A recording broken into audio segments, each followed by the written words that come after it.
এই যে চুলগুলা সোজা করার ঠিক আধা ঘন্টা পর আবার এই চুলগুলা বাঁকা হয়ে যায়, কেমনটা লাগে কত দেখে। আর এই চুলগুলা সোজা করতে করতে এত রাফ ড্রাই এবং শুষ্ক মুষ্ক হয়ে গেছে যেটা কিনা দেখতে ভালো লাগে না। এটার উপায় কি?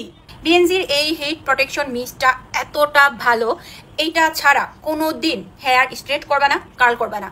কারণ এটা ছাড়া যদি মানে তোমার চুল স্ট্রেট করো কিংবা কার্ল করো, কিছুক্ষণ পর আবার এরকম চুল নষ্ট হয়ে যাবে। তাছাড়া রেগুলার যখন আমরা এই হিটগুলো আমাদের চুলে দিয়ে থাকি, আমাদের চুলগুলো অনেক রুক্ষ হয়ে যায়, নষ্ট হয়ে যায়। তো এই যে এটার মধ্যে যে একটা হিট আছে, এই হিটটাকে আমাদের প্রোটেক্ট করবে এই কন্ডিশন মিস্টটা।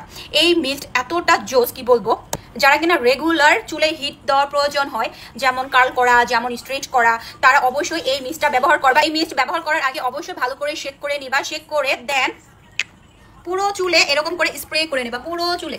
এটা ছাড়া কিন্তু কখনোই তোমরা চুলে স্ট্রেট করবা না।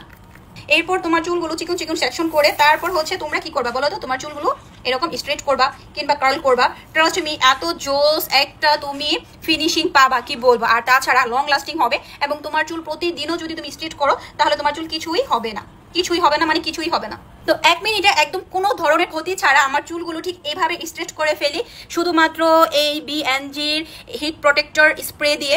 ট্রাস্ট মি, এটা প্রত্যেকটা আপুর চাই, কারণ কম বেশি আমরা সবাই চুল স্ট্রেট করি, কার্ল করি। কারণ হেয়ার স্টাইল করি আর না করি, চুলগুলো স্ট্রেট না করলে যেন আমাদের মানে মেকআপ অসম্পূর্ণ, আমাদের মানে রেডি হওয়া অসম্পূর্ণ।